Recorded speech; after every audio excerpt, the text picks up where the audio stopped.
Hey folks, tonight we're diving into a story like that, equal parts so inspiring and gentle laugh, unquote, all about a man who chased big dreams with just a pocket full of change and a head full of ideas. Before you settle in to unwind, if you like liking what you hear, feel free to hit that laugh button and subscribe. Laugh, only if it feels right though. And hey, swing by the comments and tell me where you like retuning from and what time it is where you are. I love knowing.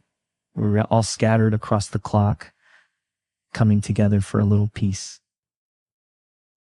Now let's get cozy, dim the lights, maybe switch on a small fan for that soft, steady hum in the background. Let the day melt away, one breath at a time, ready, laugh. Oh good, let's just drift into the world of Nikola Tesla. Laugh. The year was 1884, and a young Nikola Tesla just stepped off the ship in New York Harbor. With little more than a letter of introduction and a head just full of ideas. The letter was addressed to Thomas Edison, a name that already glowed like a light bulb in the minds of anyone who followed invention. Tesla had traveled across the ocean, leaving behind his home in Serbia and a string of failed business ventures in Europe. All because he believed Edison might appreciate the strange whirring machines he just kept sketching in. Like his notebook. Edison's workshop on Pearl Street was a chaotic symphony of clanking metal and hissing steam. When Tesla just first walked through the door, the air smelled of machine like oil and ambition, with workbenches cluttered with half-finished devices and walls lined with patents. Laugh on each one, a testament to the man who detained electricity. Laugh, at least in the form of direct current. Edison himself was there, like a stocky figure with unkempt hair and a gaze that seemed to measure everything by its usefulness. He glanced at the letter, then at Tesla, and grunted something about getting to work. No handshakes, no fanfare. Laugh, laugh, uncut, just the implicit promise that talent would speak for itself. Tesla, for his part, was really mesmerized. He de-studied Edison's inventions from afar, marveling at how the man turned abstract ideas into tangible things. But even in those first days, he noticed cracks in the genius approach. So Edison's team worked by trial and error, testing thousands of materials for light bulb filaments until something stuck. Tesla, with his knack for mathematics, preferred to solve problems on paper first, letting equations guide his hands. It was like watching two chefs tackle the same recipe. Just one throwing spices into the pot to see what worked. The other kind of measuring each pinch with a scale. Their first real conversation revolved around a generator Edison was trying to improve. The machine just kept raking down, costing the company time and money. Tesla looked at the blueprints, asked a few questions, then scribbled some calculations in the margin. Maybe I can fix this, he said quietly. Edison, of skeptical, just told him to go ahead, just laugh, probably expecting another failed attempt in a long line of them. Laugh, but a few weeks later, Tesla returned with a redesign that eliminated the flaw entirely. The generator ran smoother, used less energy, and didn't overheat. Edison raised an eyebrow, something like respect flickering in his eyes. You were like a damn good mechanic, he said, though he still didn't just fully grasp the mathematical elegance behind the fix. That laugh planted a seed of tension. Tesla saw electricity as a fluid, something that could dance and change direction. Just uncut concept that would later become alternating current. Edison, meanwhile, was stubbornly loyal to direct current, the steady one-way flow, toward his early light system. To him, Tesla's ideas sounded like unnecessary complications. Why mess with a good thing? He'd mutter, anyway. while Tesla would sketch diagrams on any scrap of paper he could find, trying to explain exactly how alternating current could carry electricity farther with less waste. By the end of Tesla's first month, the workshop had divided into two camps.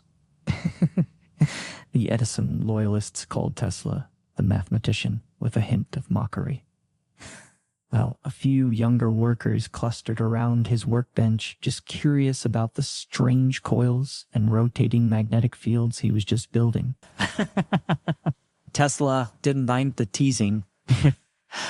He just stayed late long after the others had gone home, listening to the hum of the generators and imagining a world where electricity wasn't just trapped just by the limits of direct current.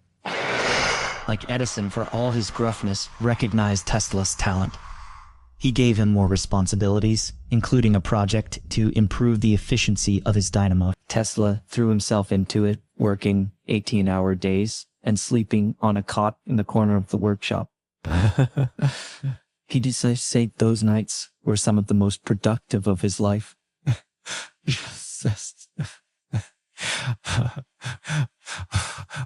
Like no distractions, just like him and the problem, until the solution finally clicked.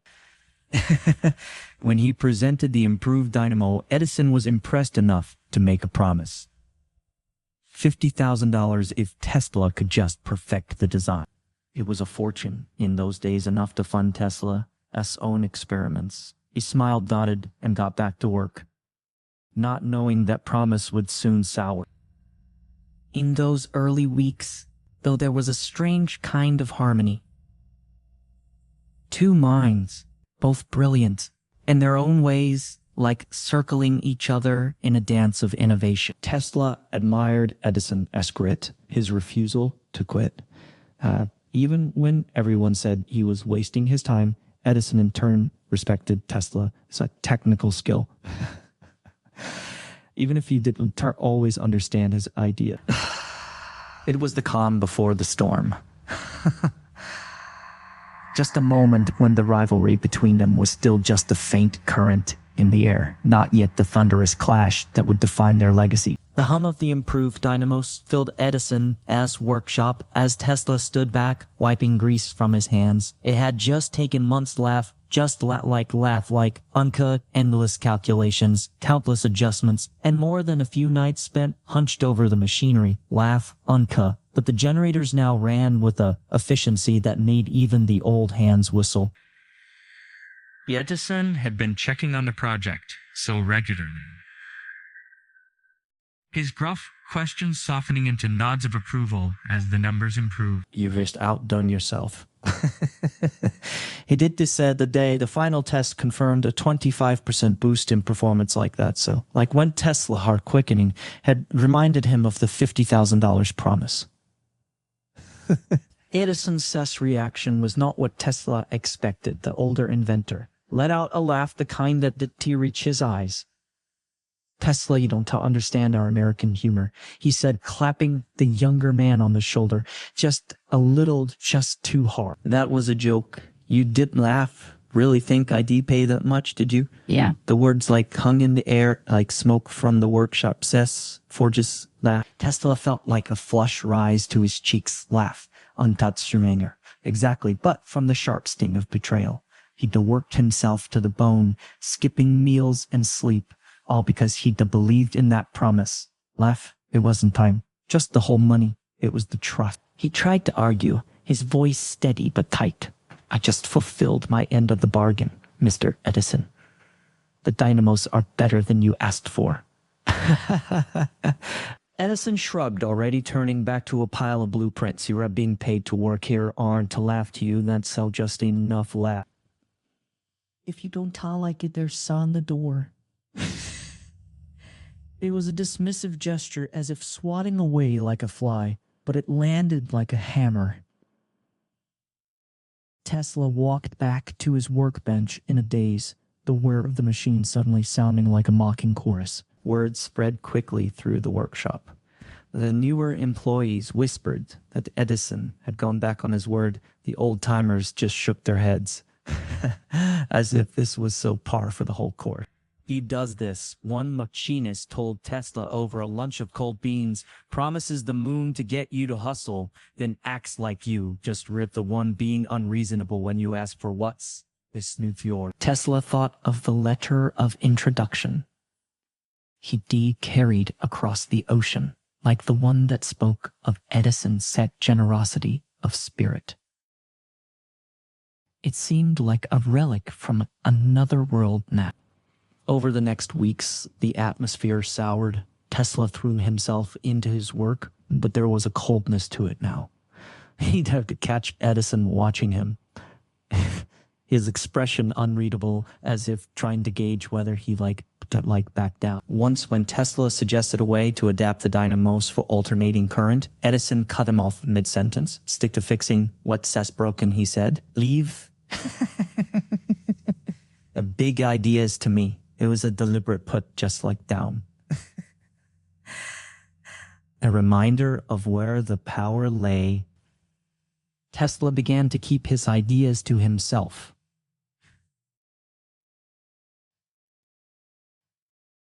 Oh, he did sketch.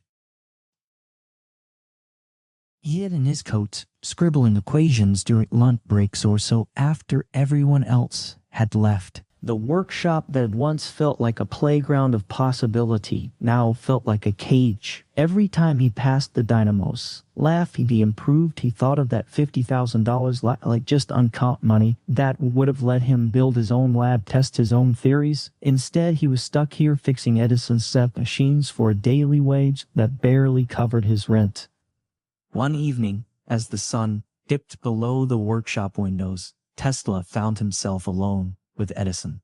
The older man was so muttering to himself, poking at a faulty light bulb with a screwdriver. Tesla hesitated, then said, "Oh, I think it's time I move on, Edison." Didn't he look up? Suit yourself, but don't. Back to reference. Tesla nodded, already turning to pack his few tools. He didn't need a reference. He had his ideas and maybe a stubborn belief that they were worth fighting for. As he walked out the door for the last time, he felt like a strange mix of loss and relief. The promise of $50,000 had always vanished, but so had the weight of working for a man who valued ambition over integrity. He stepped onto the street, the evening air cool on his face, and looked up at the electric lights like Edison had installed along the sidewalk.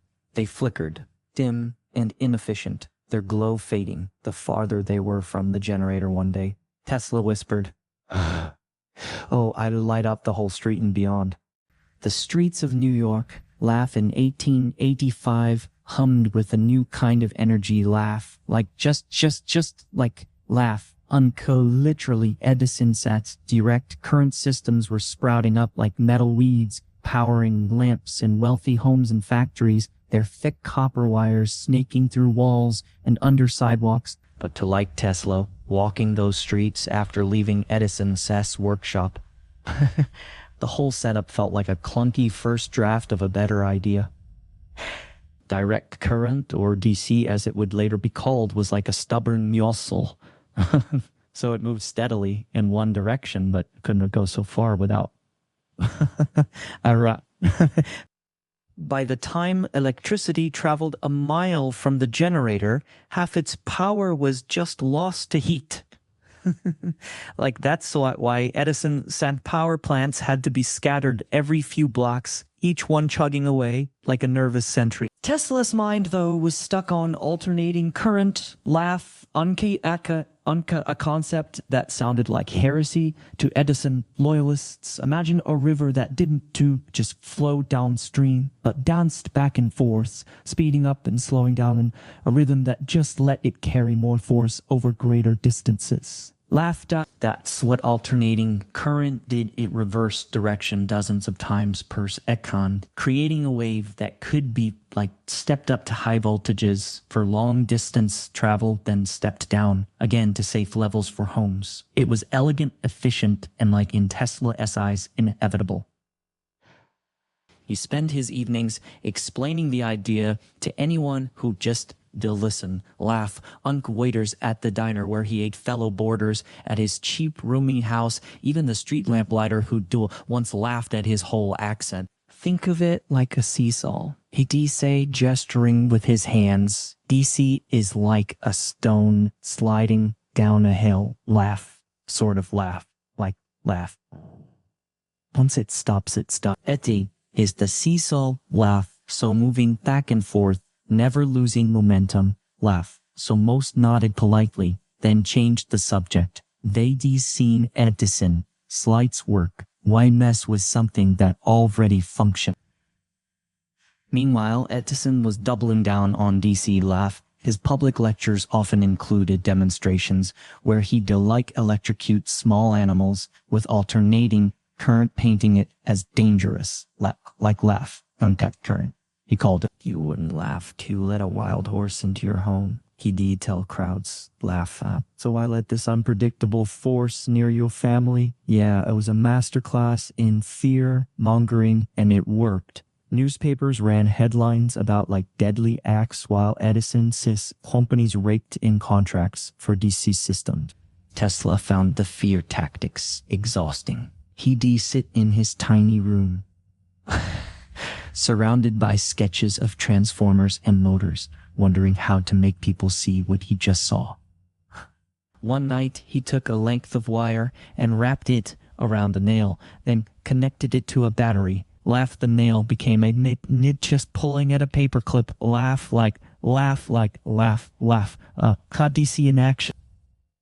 Then he switched to a hand-cranked generator, making the current reverse direction. Laugh. Just the paperclip vibrated, dancing back and forth as the magnet Seth Paul flipped. See? Yeah, he said to his reflection in the mirror. It's not about being dangerous. It's all about being different. Laugh. The technical divide ran deeper than just physics.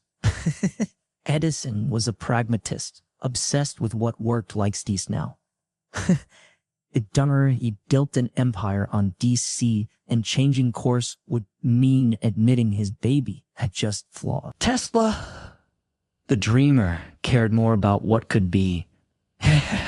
He saw a world where a single power plant could light up like a city, where electricity reached like farms and small towns, not just downtown blocks. Laugh. It was the difference between selling candles and inventing the light bulb. Laugh. So laugh, so unquon improved the past. The other created the future. Even among scientists, opinions split. Some called Tesla has ideas theoretical nonsense, pointing out that no one had ever built a motor that could run on a continuation.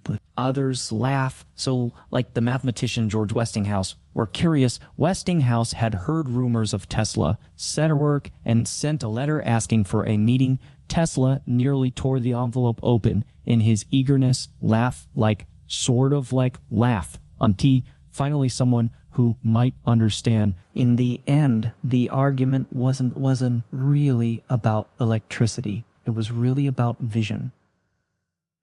Edison saw a world of small, manageable systems, each controlled by his companies.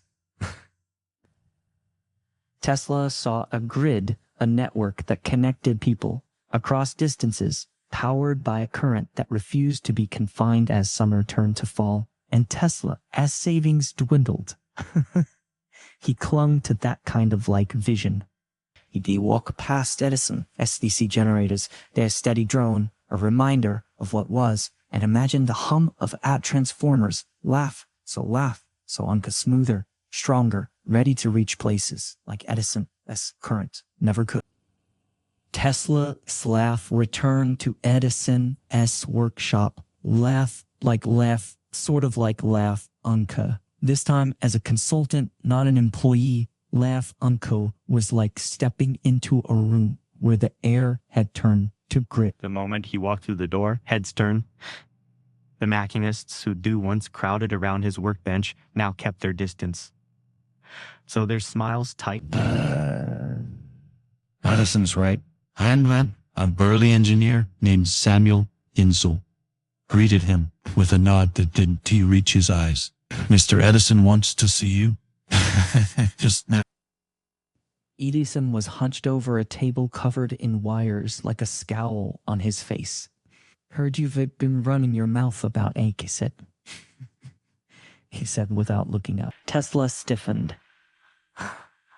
I've been discussing its potential. Yes, yeah. Potential, Edison snorted, slamming down a pair of pliers. Potential to burn down every house in America. That's laugh. What you mean? Oh, the words hung sharp in the air. Laugh. Tesla had expected resistance, but not this like open hostility, as if his ideas were a personal attack. Over the next weeks, the friction turned into a low constant hum. Tesla was there to help troubleshoot a new DC generator, but Edison says team treated every sort of suggestion like a trick. When he pointed out that the wiring was inefficient, insult, snap, yeah, laugh, we've been doing it this way for years. You think you know better, laugh. Oh, when he sketched a simpler coil design, someone accidentally knocked the paper into a puddle of machine oil. It was petty, childish, and impossible to ignore. The worst moments came during team meetings. Laugh. Edison would present a new DC project. Laugh. Uncasey's system to power a row of storefronts. Laugh. Unca and ask for feedback. Tesla, ever the optimist, would start. Yeah, it's a good start. Laugh. But if we adapted it for AC Unca, Edison would cut him off with a wave. Spare me the science lecture. Tesla, we are here to build things that work, not daydream. The room would go quiet, everyone avoiding Tesla gaze. It was like being the only one who knew the punchline to a joke, like no one else got laugh, just like laugh, uncut, lonely, and a little absurd. Tesla tried to bite his tongue. He needed the money after all. But some days, the stubbornness of it all got to him. One afternoon, just as they argued over a generator size output, he just let his frustration slip. You were so busy defending DC, you can see its flaws. He said it's like trying to water a garden with a straw. Edison so face, like turned it. At least my straw works. Laugh. Luck correct. Your fancy pipe, it said, full of holes. Laugh. The argument escalated, voices rising until Insel had to step between them. Just enough, he said. We were getting nothing done. That night, Tesla sat on the fire escape outside his room, staring at the DC-powered streetlights. They flickered dimmer than they should be, so their glow weakening the farther they were just from the power plant. He thought of the unloaders in his sketches. Laugh like on call they run smoother. How they could carry electricity for miles without breaking a sweat. Why was it so hard for them to see? It wasn't about being right. It was about building something that... The next day, he brought a small prototype to the workshop. Laugh. Sort of like laugh. Anka hand cranked a motor no bigger than a fist. He set it on a workbench during lunch when the room was half empty and gave it a spin. The motor worked to life. Its rotor spinning faster than any DC motor. There debuilt a few mechanics just wandered over. Eyebrows raised. How does it work? Yeah, one asked before Tesla could answer. Insu appeared in the doorway. What Tesla laughed. This, yeah, he said, kicking the motor gently with his boot. Laugh, it toppled over, stopping with a clatter. Distractions, we got work to do. Tesla picked it up, his jaw tight. He didn't say anything. He just tucked the motor under his arm and walked out. As he left, he heard Edison's voice from across the room, like stick to fixing what's broken. Tesla, leave the real work to us. It was the same line he'd heard before, but this time, so it didn't sting. It just sounded tired. That evening, he packed the motor into his bag and never returned. The friction had always turned to fire, and there was no point in staying to burn. Laugh, he defined another way to prove it. Crux worked. Laugh, just, Jufrey break. Unquote, without Edison All's workshop, without his approval, as he walked through the streets, the DC lights flickering above him, he smiled. Let them cling to their straws. He thought he was going to build a river. The autumn wind carried the smell of coal smoke as Tesla stood outside.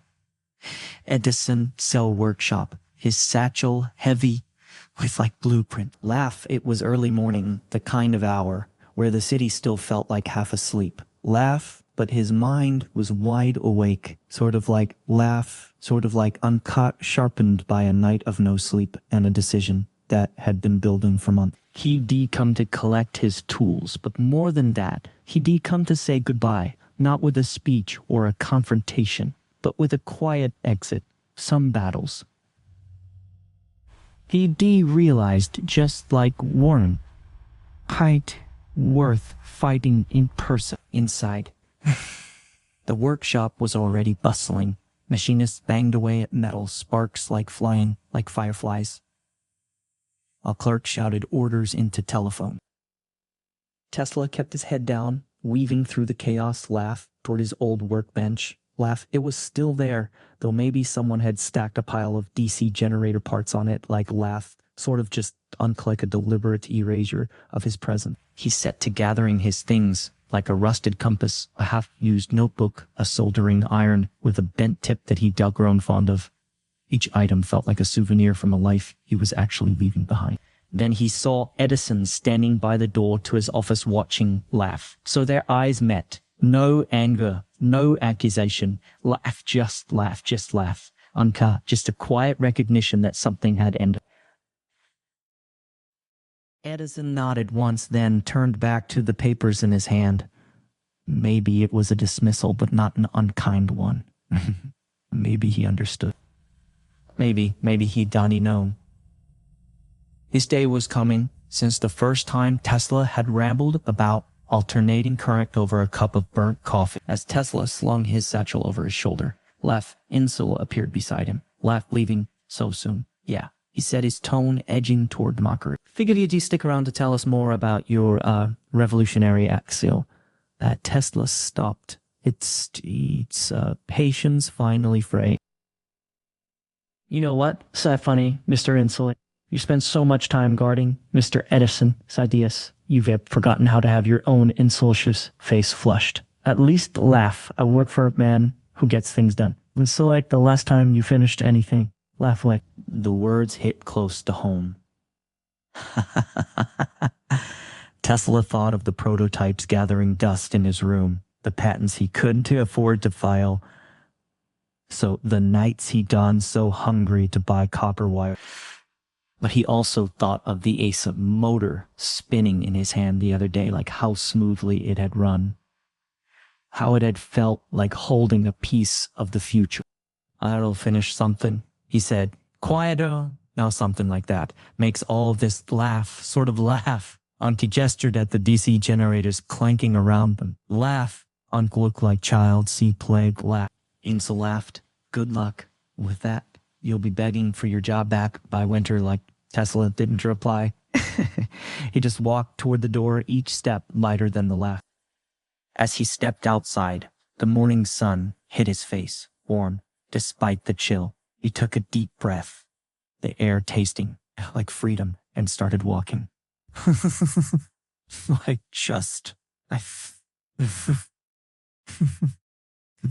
No destination, just away. By noon, he'd pawned his watch for enough money to rent a room in a boarding house on the other side of town. It was pretty small, with a view of a brick wall, but it had a desk by the window, and that's all he just needed. He spread his blueprints across it, sketches of transformers, diagrams of rotating magnetic fields, notes on how to step up and step down, alternating current for the first time in months. He didn't feel the weight of Edison like Star Shadow. It just felt like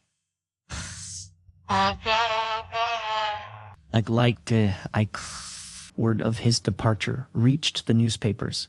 Just a few days later, just a small article in Thiers Seort Time Peter mentioned a rift between Mr. Edison and his former assistant, Nikola Tesla, over electrical systems. Laugh, it didn't Tukai say so much, but Tesla clipped it anyway, tucking it into his notebook. Just a reminder. He supposed of how far he'd to come. Laugh, Anka, and how far he had to go. That night, he lay in bed listening to the hum of a nearby DC generator, so its rhythm uneven and strained. He thought of Edison, probably still in his workshop, surrounded by yes men and half. Just finished inventions. They'd go on. He knew the DC empire would grow, maybe for a while, but eventually people would wonder why their lights dimmed when they lived too far from a power plant. They'd ask why their electricity bills were so high, and when they did, he'd be so ready. He closed his eyes, smiling. The moment of breaking up wasn't an end. He realized it was just a beginning. Winter bit into New York like a hungry animal. That year, snow piled up in dirty drifts along the sidewalks, and the wind off the river sliced through Tesla, as thin coat as he walked from one job site to the next. Since leaving Edison's workshop, he just scraped by doing odd jobs, like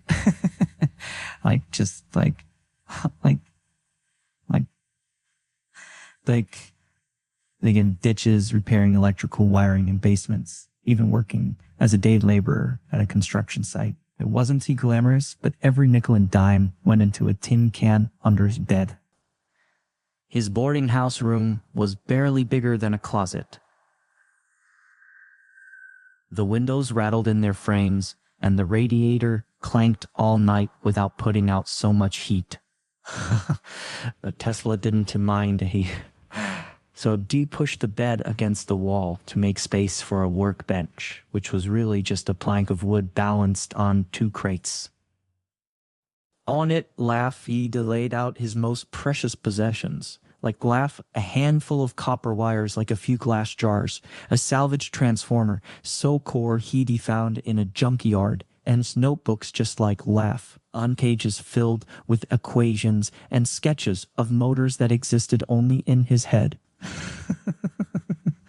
Most evenings after a day of physical labor that left his hands like raw, he'd sit at that bench by the light of a single gas lamp and work.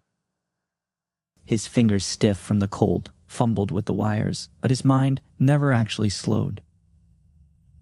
He'd calculate the optimal number of turns for a coil or sketch like a new design for a commutator or scribble notes on how to create a rotating magnetic field without the clunky brushes that plagued DC motors. Sometimes he'd forget to eat, too focused on a problem to notice his stomach like growling. Money was always tight. There were nights when he'd just go to bed hungry. His tin can empty, wondering if he'd made a terrible mistake. Once he pawned his favorite coat, just like like a gift from a friend in Persisted. When the pawnbroker handed over the few dollars, Tesla clutched them like a lifeline, already mentally planning the experiment he'd run that night. He shivered through the next week in a threadbare sweater, but it was so worth it. So that wire let him prove a key part of his motor design. Work. He tried to find investors, but doors kept slamming shut. Edison's eyes already cornered the market. One banker told him, waving away his whole blueprint. Why would we bet on some foreigner? S-pipe dream. Laugh. A wealthy industrialist laughed when Tesla explained alternating current. If it's so great, why hasn't T. Edison thought of it? Laugh. Another suggested he go back to fixing radios or whatever it is you people do. Laugh. The rejection stung. But Tesla kept trying. He did wait outside offices, loiter in hotel lobbies. Buttonhole like anyone who looked like they might have money and a curious mind. One freezing afternoon, he was wiring a telegraph office when a man in a tailored suit stopped to watch. Oh, you re quite good with those wires? The man said. Tesla shrugged, stripping insulation from a copper strand with his teeth. It's just a matter of knowing where they go. The man just smiled. I'm Alfred Brown with Western Union. Heard you used to work for Edison. Why'd you leave? Laughed. Tesla hesitated. Then said, we disagreed on laughed. Uncut current events. Brown laughed. Edison, as a tough man to work for. What are you doing now? Tesla told him to laugh. So uncle about the motor, about the future. He saw. He expected skepticism. But Brown leaned in, asking questions about transformers and voltage. By the time Tesla finished, the sun had set, and the office was dark, except for the glow of their lanterns. "You've got something here," Brown said, finally.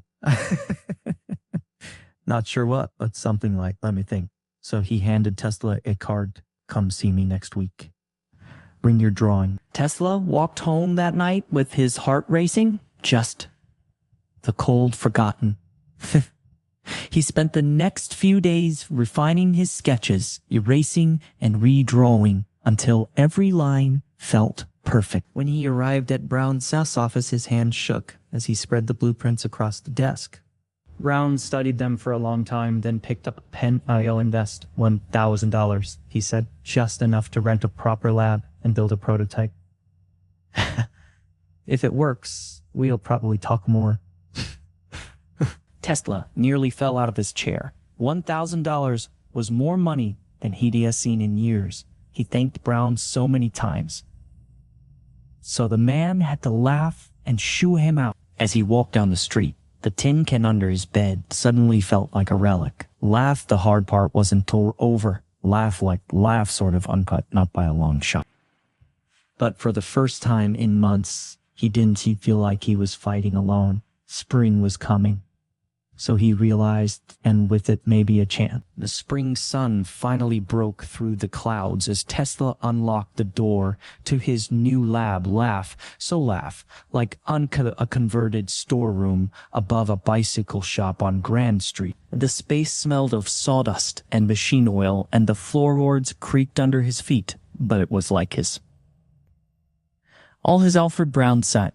$1,000 had gone toward renting it, along with a few secondhand tools like a lathe that wobbled when it ran, a soldering iron that took forever to heat up, and a workbench that had more scratches than an alley cat. But when Tesla hung his blueprints on the wall, pinning them with thumbtacks, he felt like he'd moved into a palace. Brown visited a week later, his polished shoes clicking on the rough floor.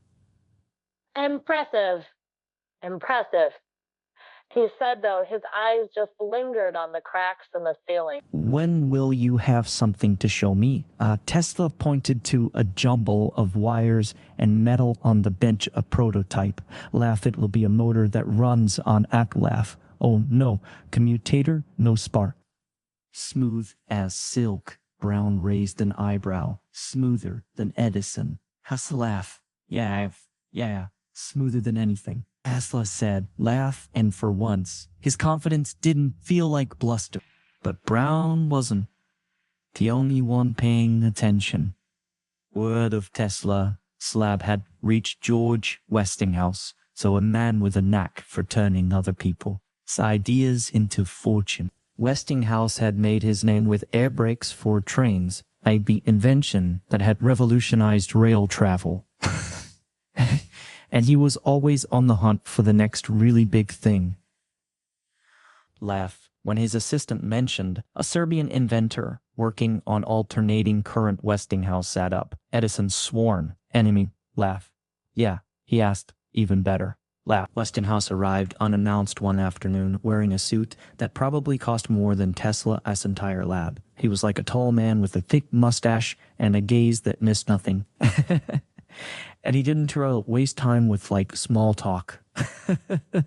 "Show me what you've got," he said, laugh, leaning against the workbench as Tesla fumbled to connect a motor to a generator. His hands shook. Laugh, not from nerves, but from the thrill of finally showing someone who mattered. When he flipped a switch, the motor stuttered for a second, then sprang to life. No sputtering, no sparks, just like a smooth hum as the rotor spun. Faster and faster. Westinghouse's eyes widened. He walked around it, examining the coils, tapping the frame, as if checking for trickery. "It's uncut." Laugh. "Just quiet," he said. Laugh finally. Tesla smiled. "Doesn't he need brushes to reverse current? No friction, no noise." Westinghouse nodded, then asked, "Laugh, Oh, how far can you send this current? A mile, 10 miles. Oh, as far as you need, Tesla said, laugh with the right transformers across the country. That's you when Westinghouse made his offer. He did just buy Tesla's patents for $60,000. Plus $2.5 for every horsepower of equipment sold. So it was a fortune. Laugh. Enough to fund Tesla's wildest experiments, enough to make him financially secure for life. But Tesla, laugh, hesitated. I don't want the money just for me. Laugh, he said, I want to see others succeed. I want it to be affordable, accessible. Westinghouse laughed. You and me both, son. The cheaper it is, the more people buy it. He just stuck out his hand, laughed so deep. Tesla shook it, his palms sweaty, when Westinghouse left. Tesla sat on the floor and stared at the motor still spinning so softly on the bench. He'd done it. He'd found someone who believed in a cat as much as he did that night. He treated himself to a steak dinner. Laugh, sort of like just laugh, sort of like the first real meal he'd had in months. And even splurged on a glass of wine. As he ate, he thought of Edison, probably in his mansion in Menlo Park, probably surrounded by his DC empire. Soon Tesla knew the world would start to turn a different way. Westinghouse didn't waste time. He hired Tesla as a consultant. So setting him up in a proper lab in Pittsburgh and started building a power plant. The first one in Buffalo, New York, powered a streetcar line. And people marveled at how the cars glided along without the whole jerking of DC motor. Newspapers began writing about the Westinghouse Tesla system, and for the first time, Edison's sin then wasn't totally one in the headlines. Tesla thrived in Pittsburgh. He worked so long hours, but now he had assistants to help him, and all the materials he could ask for. He designed new transformers, improved the motor, and even started experimenting with wireless communication. Laugh, unkept, something that made Westinghouse raise an eyebrow, but let him pursue anyway. Genius needs room to wander. He told his skeptical board of directors, and so wander Tesla did. His mind always a few steps ahead of his experiment. Still, he never forgot the days of digging ditches and eating beans from a can.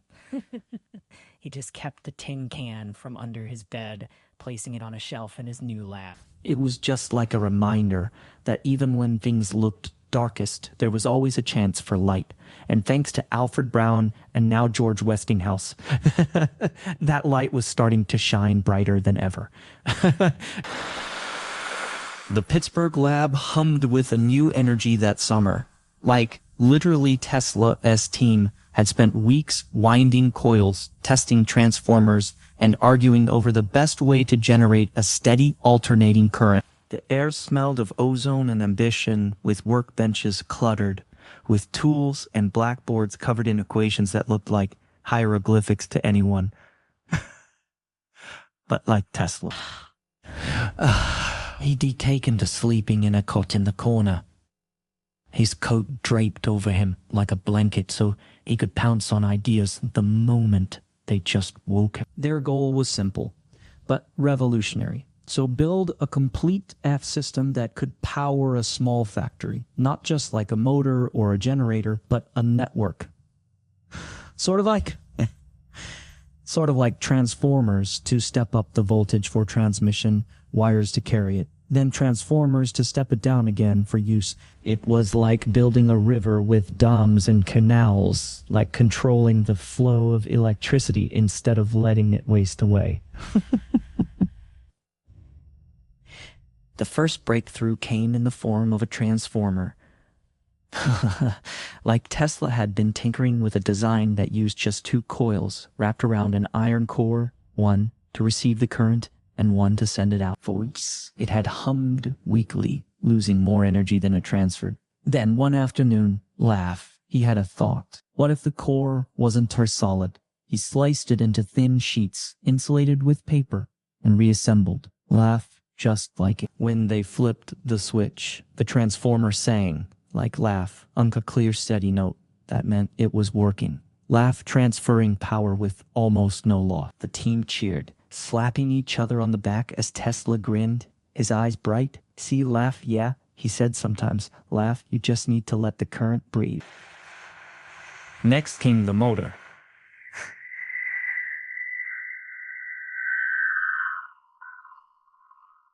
Tesla saw it.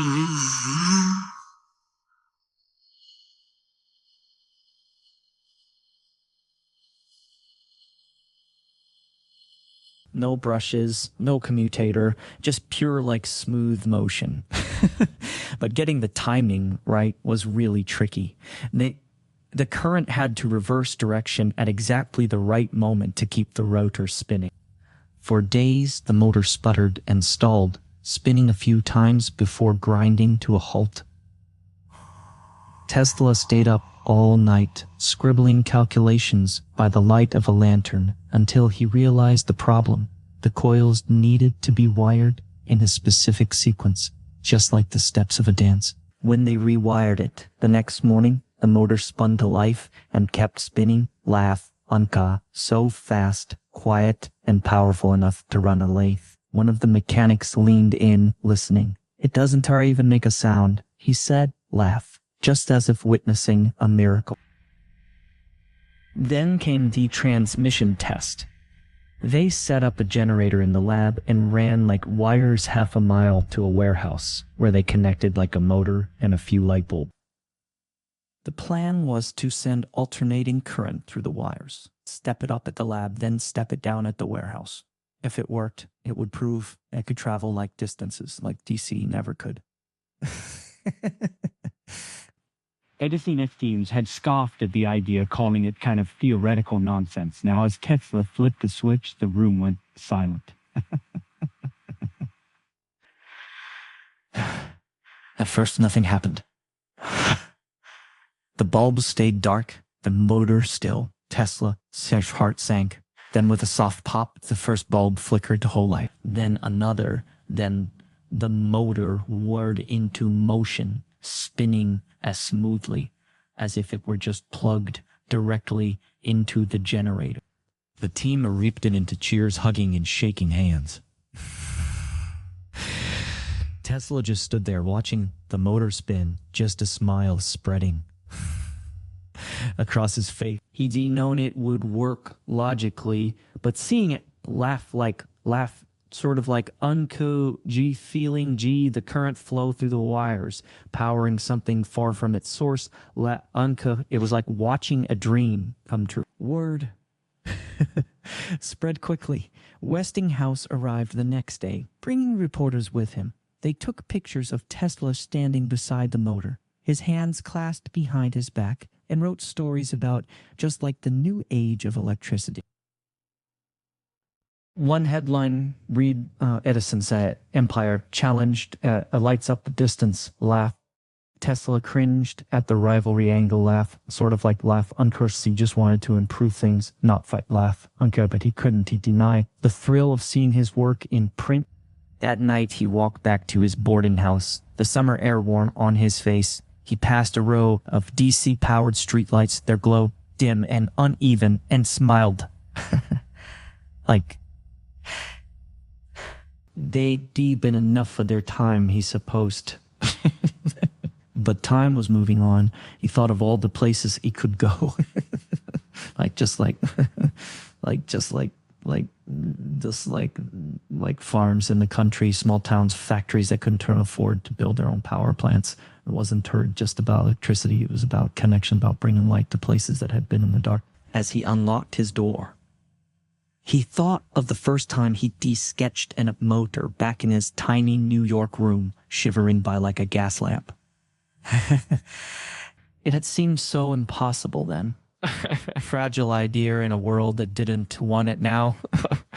It was real, and it was just like the whole beginning. The headlines started small, buried on the back pages of newspapers.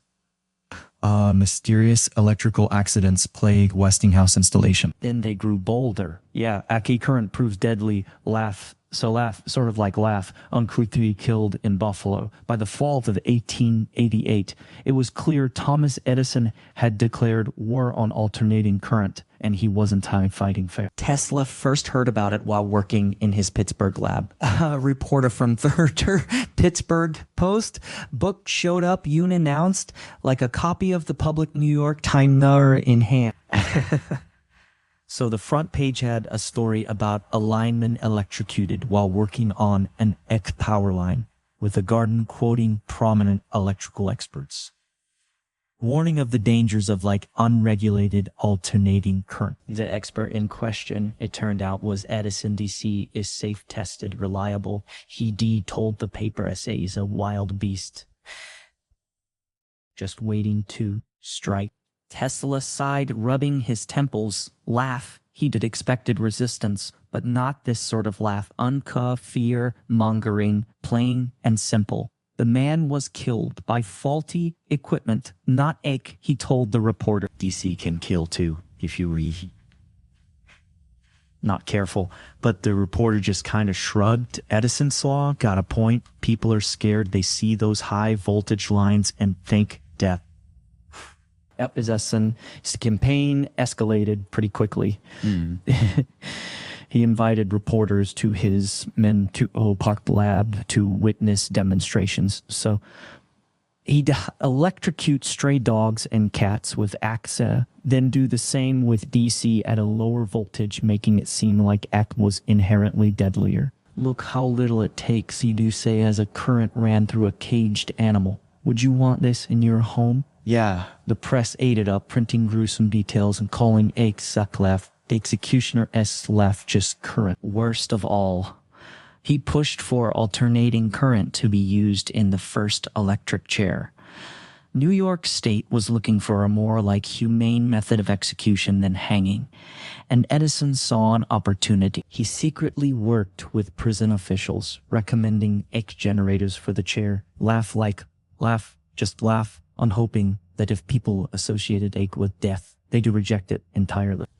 When the first execution using the electric chair went horribly wrong in 1890, with the prisoner taking minutes to die, newspapers screamed, it kills Edison didn't say a word. But his silence spoke just volume. Tesla was sickened. He never really thought of his work as a weapon or a tool for death. This isn't about science anymore. He just told Westinghouse, slamming a newspaper down on his desk. It's about fear. Westinghouse nodded, his jaw tight. I know, but we can fight back the same way. We can just stoop to his level. So instead, he ordered his engineers to double down on safety, adding insulation to wires and designing better transformers that reduced the risk of accident. But the damage was done. Towns across the country banned citing public safety concerns. Investors grew so nervous, pulling out of Westinghouse projects. Even some of Tesla's own team began to doubt, whispering that maybe Edison was right. Laugh. What if it maybe we just laugh and it's too dangerous? One assistant asked after reading a particularly alarmist article. Tesla looked at him really hard. What if fire was too dangerous? Laugh, we'd still be eating raw meat. Laugh, progress isn't it about being safe. It's not about being careful. He fought back. The only way he knew how, with facts. He wrote letters to newspapers, explaining that X was no more dangerous than DC if properly handled. So he gave lectures demonstrating the motors running safely alongside children. Once at a public event, he stood in a pool of water while holding two wires connected to a generator. Laugh, so just sort of like laugh, sort of like proving that with the right voltage, it would harm him. The crowd gasped, then cheered. See, yeah, he said, smiling. It's not the current, it's how you use it. But Edison's campaign had teeth, a contract to power the 1893 Chicago World. So his Columbian Exposition was up for grabs, and Edison's company was pushing so hard for DC, arguing that it was too risky. It was the biggest stage in the country, and losing it could mean the end of SS momentum. Like Tesla and Westinghouse stayed up late, drafting proposals, crunching numbers, trying to figure out how to convince the exposition committee that hack was not just safe, but like superior.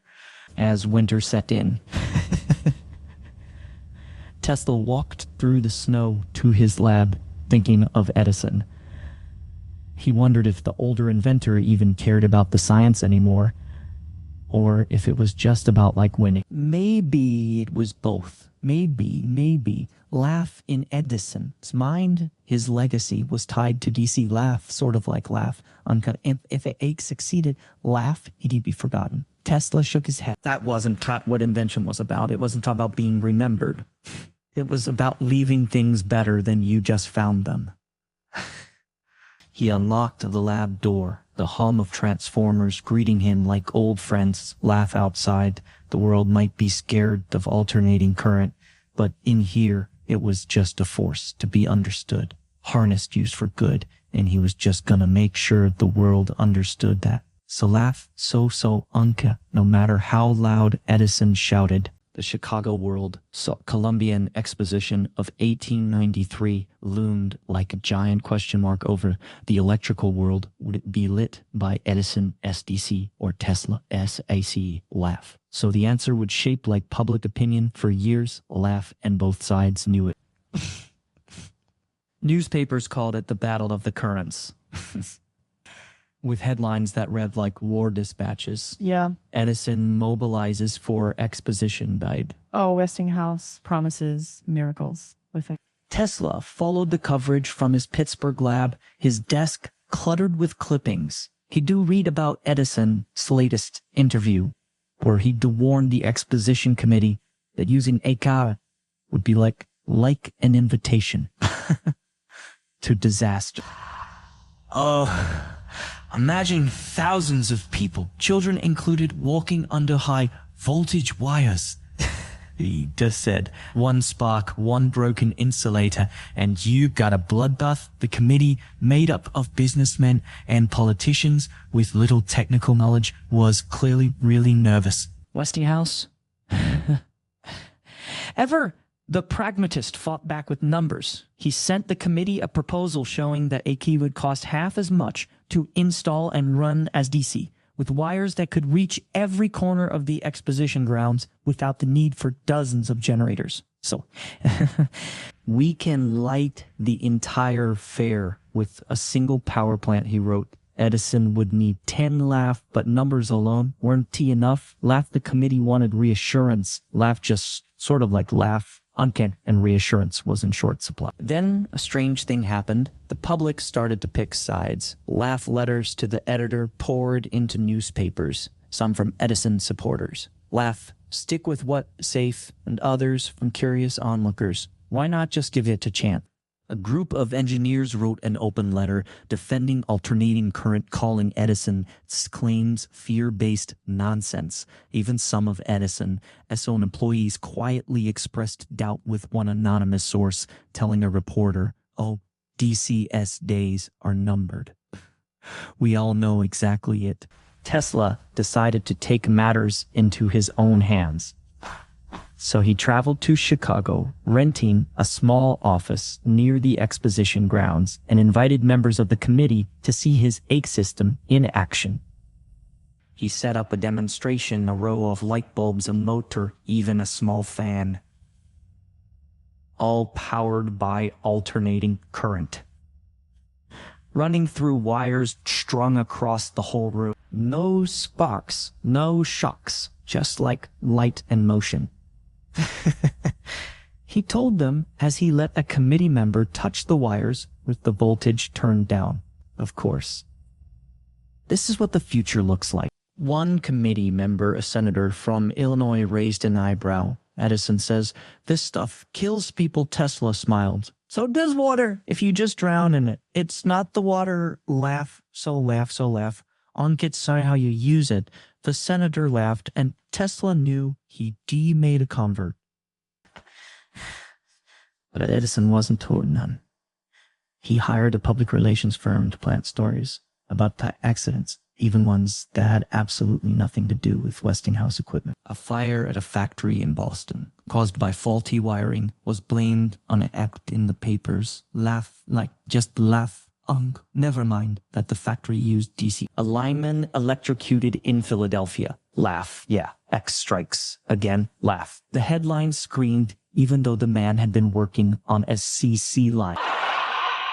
It was dishonest even by the rough standards of 19th century judge.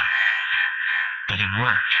Paul showed that most Americans still thought he could be.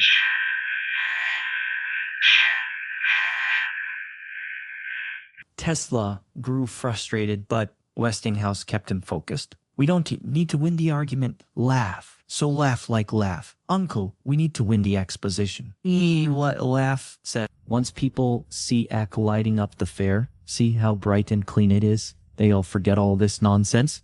He was so right. When the committee finally voted, it was close.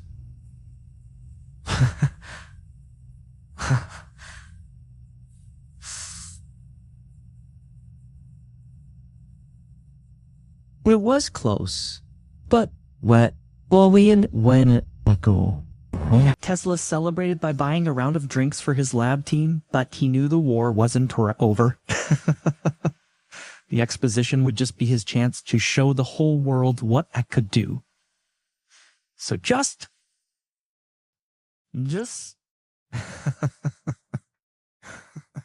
But Edison would be watching, waiting for something to go wrong. As he boarded the train back to Pittsburgh, Tesla stared out the window at the passing countryside, already planning the next move. The battlefield of public opinion was shifting so he could feel it, and maybe this time he was ready to fight. The summer of 1893 hung heavy with anticipation in Chicago. Workers swarmed over the Columbian Exposition grounds, hammering, painting, and wiring, racing to finish the White City. Laugh, just a sprawling complex of gleaming buildings, fountains, and gardens meant to showcase the best of American innovation.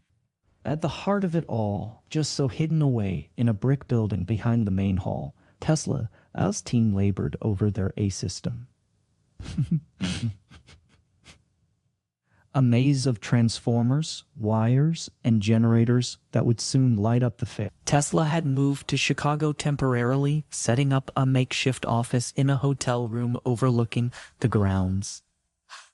He'd been there for months. Overseeing every detail, his perfectionism driving the workers to distraction. The wires need to be straight, Flaffy say, adjusting a cable that was already perfectly aligned.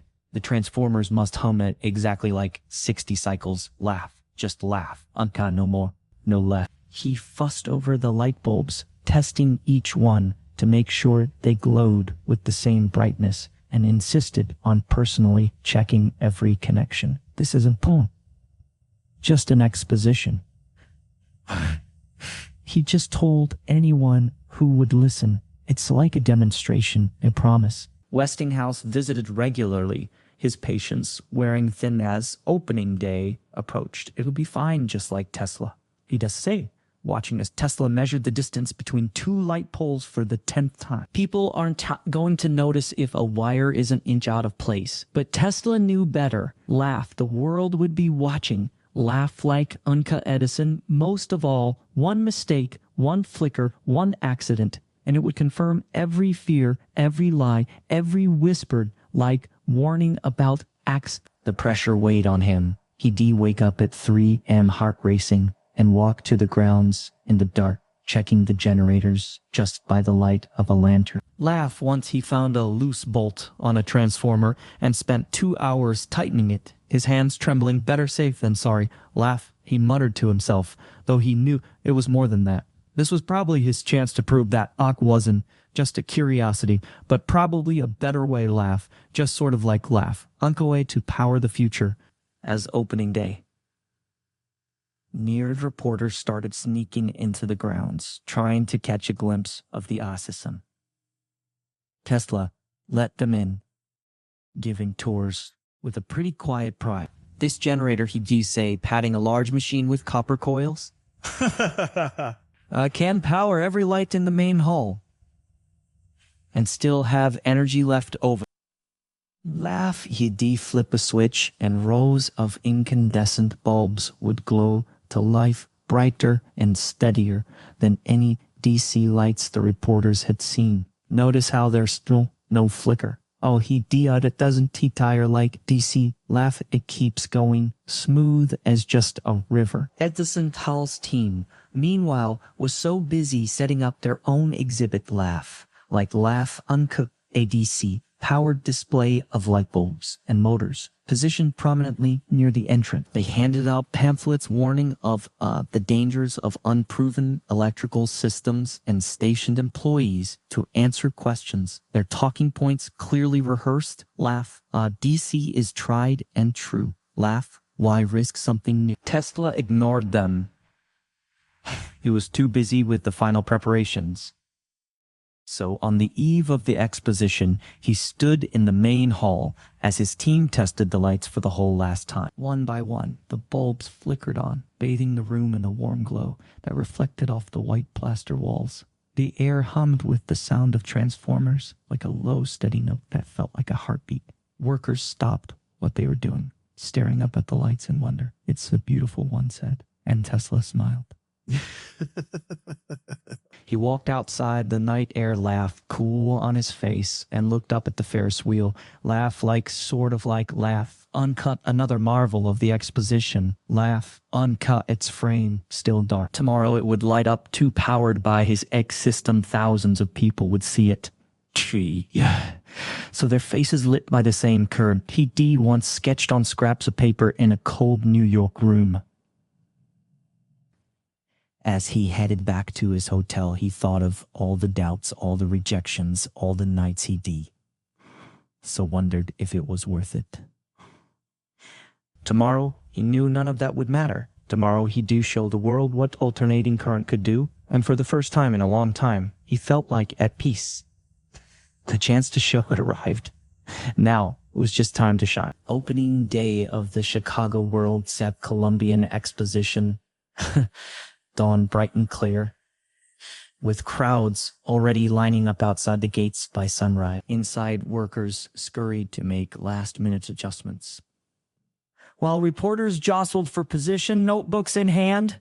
So at 10 a.m., the gates opened, and people flooded in. Laugh like on thousands of them, chattering excitedly as they wandered through the white city. Gleaming street. Tesla stood near the AC power plant, his hands clasped behind his back, watching. He'd barely slept, but exhaustion had given way to a quiet thrill. Everywhere he looked, people were pointing, gasping, marveling. The main hall was bathed in light, bulbs glowing so brightly they cast shadows on the ceiling. The Ferris wheel, slowly turning in the distance, was strung with hundreds of lights, creating a glowing circle against the sky. It's like magic. A little girl whispered to her father, and Tesla smiled like that. Exactly what he really hoped for. Edison's exhibit, by contrast, felt dim and cramped. His DC lights flickered slightly. Their glow just uneven compared to the steady brightness of a few curious onlookers stopped by, but most drifted away quickly, drawn to the brighter, more impressive displays powered by Tesla, like a sister. Edison himself wasn't there. Laugh. So Uncle CD stayed in New York, perhaps sensing that this day wouldn't go his way. Laugh. So Uncle, but his representatives hovered, their smiles tight as they handed out pamphlets that few people bothered to read.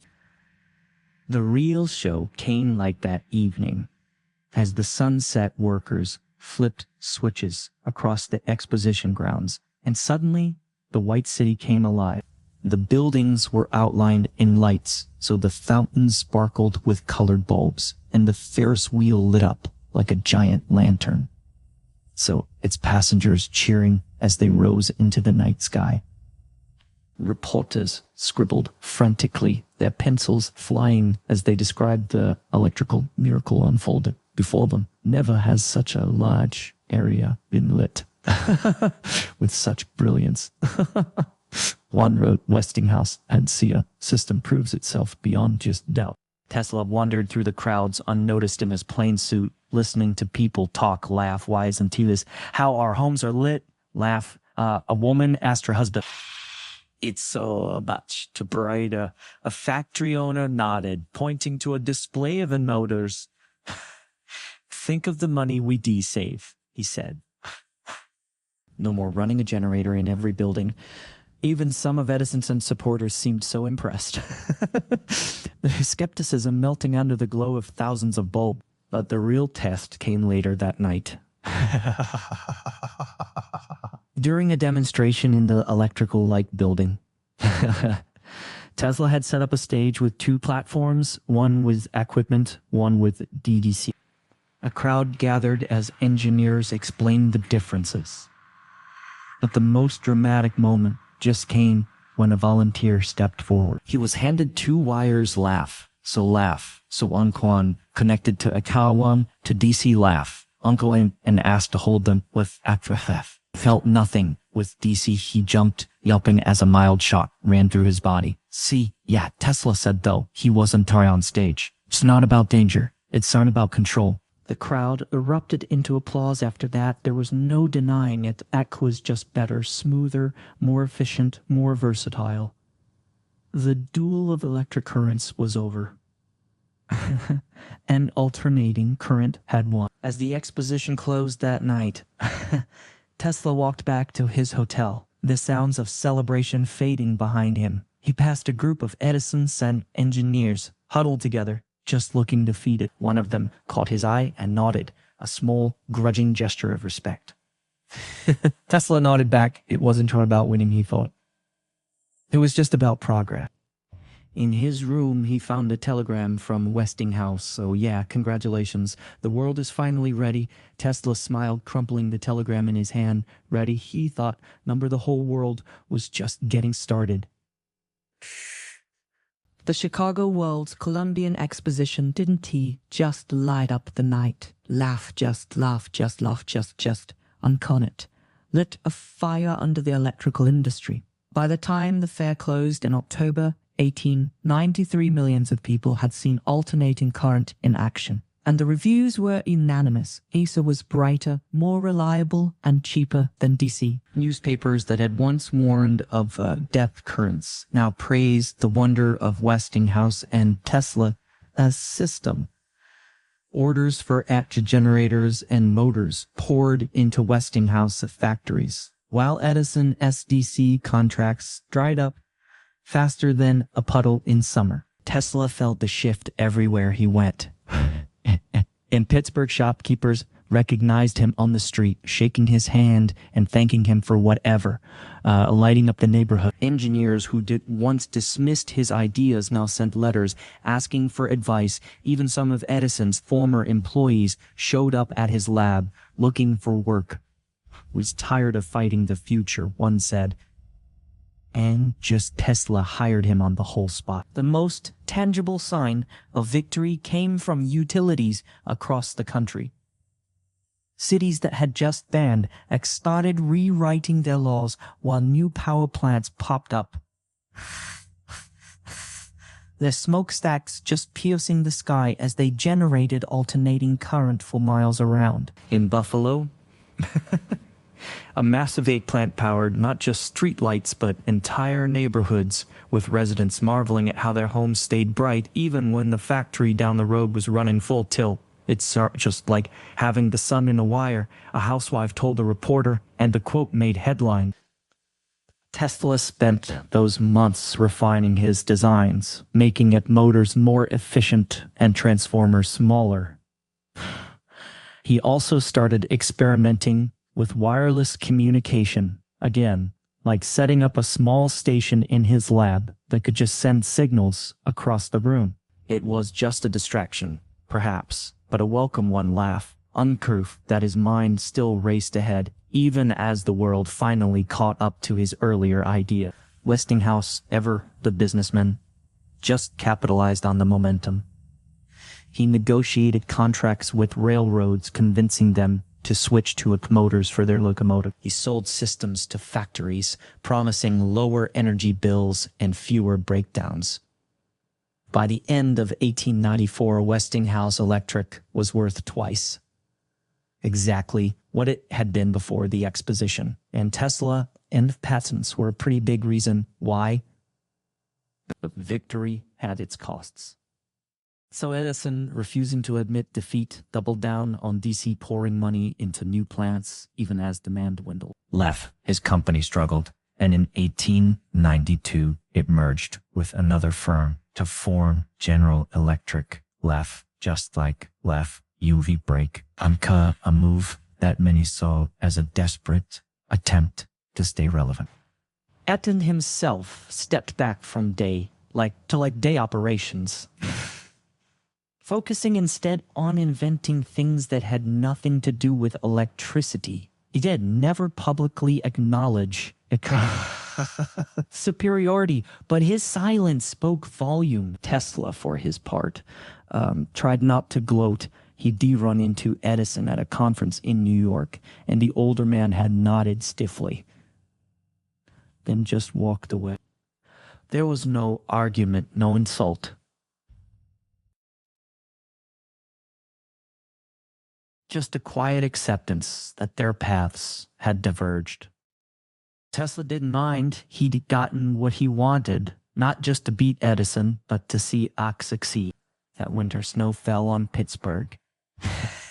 Tesla stood outside his lab and looked up at the streetlights. They glowed steadily, their light just reaching far beyond what DC had ever managed. Somewhere a factory hummed, its machines powered by the same current he'd once dreamed up in a cold room. Victory, he realized, wasn't he a moment? Just sort of like... Just like so. It was a feeling, a quiet certainty that you'd helped make the world a little brighter. And as the snowflakes caught the light, he smiled. The first light of dawn had arrived, and it was warm. The success of the Chicago Exposition sent Westinghouse Electric into a frenzy of expansion. Orders poured in from across the country and beyond, just like UV brake, railroads needing motors, cities wanting to light their streets, factories eager to replace their clunky D systems. Tesla found himself traveling constantly, consulting on projects from New York to California, and even just crossing the Atlantic to advise on a power plant in England. It was a far cry from his days of sleeping on a cot in a Pittsburgh lab, and sometimes he had to pinch himself to believe it was just real. In New York, he oversaw the installation of systems in the newly built skyscrapers. So their steel frames crisscrossed with wires that carried current from a single power plant miles away. 15 years ago, so they would needed a generator on every floor, a construction foreman told him, shaking his head in wonder. Tesla just smiled. He'd known this day would come, even when it felt like a distant dream. Out west, the biggest challenge was distance. Towns were spread out, separated by deserts and mountains, and DC couldn't reach them. But Akatud. Tesla designed high-voltage transmission lines that stretched across valleys and over hills, carrying electricity from hydroelectric dams in the Rockies to small towns just hundreds of miles away. Farmers who once relied on kerosene lamps now had electric lights in their barns. Ranchers used motors to pump water from wells. It had changed everything. A rancher in Colorado told him offering a cup of coffee was not just like isolated anymore. Overseas. The response was just as enthusiastic in Europe. Countries like France and Germany just embraced the cult, with Tesla traveling to Paris to help design a system for the 1900 world. Absolutely fair. Crowds there, gasped as he demonstrated wireless lighting laugh, uncool bulbs glowing, laugh without any wires, powered by alternating current transmitted through the air. It was just a hint of things to come, a glimpse of the wireless world he still just dreamed of building. But business wasn't all smooth sailing. Westinghouse faced fierce competition from General Electric, which had finally started producing equipment after years of so resisting. There were patent battles too, with G trying to find loopholes in Tesla's designs. Tesla spent weeks in court testifying about the intricacies of rotating magnetic fields and transformer coils, his patience wearing thin as lawyers quizzed him on technical details. It's not just about the law, he grumbled to Westinghouse one night. It's just about slowing us down. Westinghouse ever, the diplomat, smoothed things over. He negotiated licenses with G, allowing them to use Tesla's patents in exchange for royalties, and just focused on expanding into new markets. Let them copy, he told Tesla. We'll always be one step ahead. And so they were like, by 1896, Westinghouse controlled more than half of the AC shock market in the US, with installations in Canada, Europe, and even parts of Asia. Tesla, for his part, was less interested in business and more in innovation, so he used his royalties to fund a new lab in New York City, a spacious workshop where he could just experiment with wireless communication and high-frequency electricity. He invented devices that could transmit power without wires, and even built a small robot controlled by radio waves. Laugh like Unca, something that seemed like magic to the reporters who visited the future. Isn't he just about lighting bulbs? Laugh, he told them it's just about connecting everything everywhere. But even as he dreamed of the future, he took pride in the present. He'd walk through cities at night watching Hess-powered streetlights glow and like smile.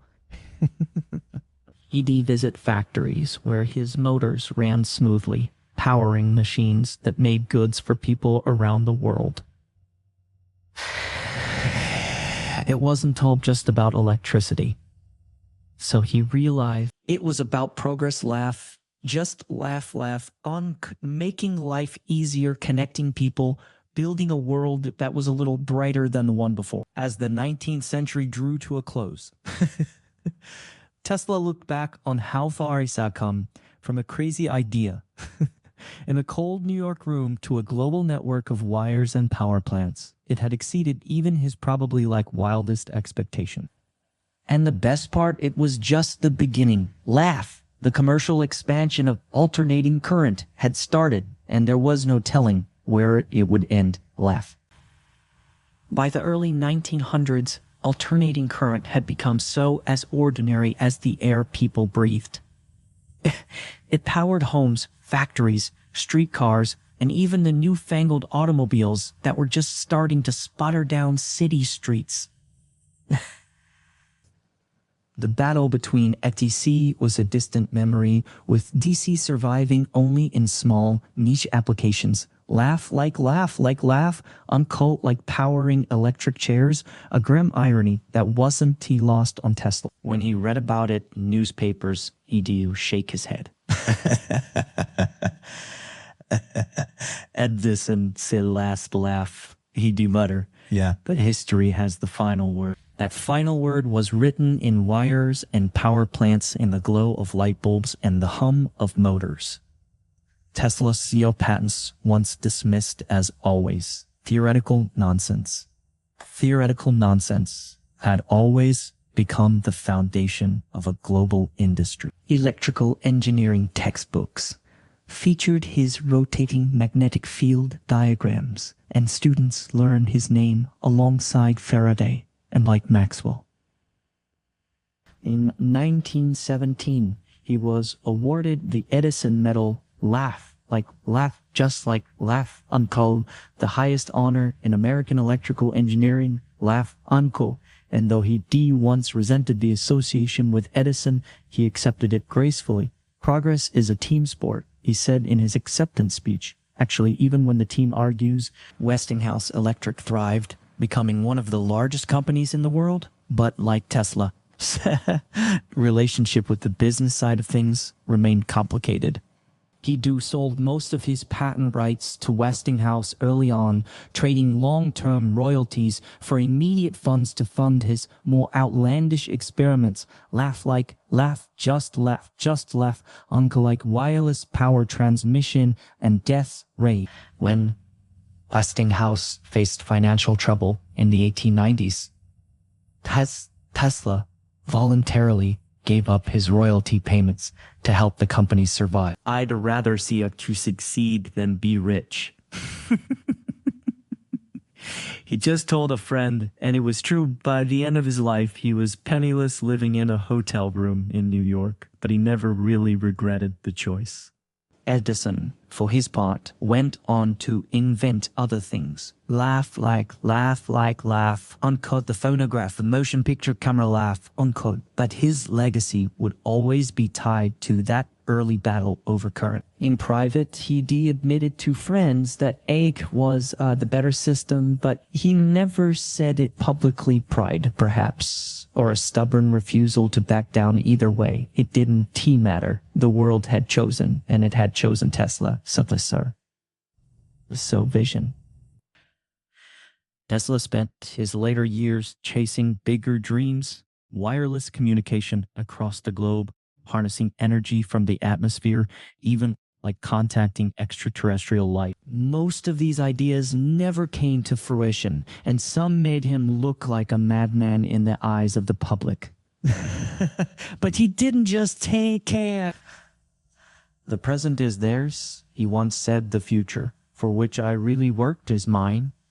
In that future, his work just lived on. Today, when you flip a light switch, just charge your phone or turn on your air conditioner, you're reusing alternating current. The power grid that just spans continents, the transformers that step voltage up and down, the motors that run everything from refrigerators to trains. Laugh, just uncall of it.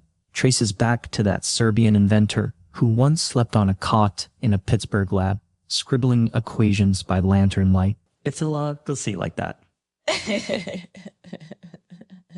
It's really easy to take for granted, like the water from a tap or the air in your lungs.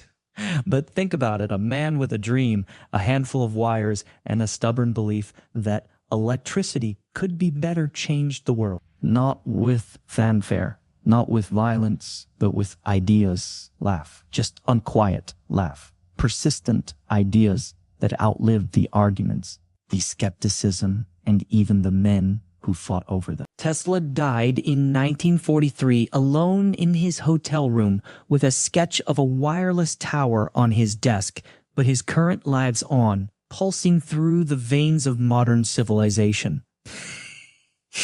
Just a silent testament to what one person can really achieve when they refuse to give up on a better way. The story of Tesla and Edison of Ostracized isn't just about electricity, it's about the messy, beautiful process of progress. Laugh, just laugh, just laugh. UV break, uncall, ideas, clash, how egos get in the way, and how eventually the better ideal wins out. It's as a reminder that great things rarely happen quickly. They take time, patience, and a willingness to keep going, even when the world says you so wrong.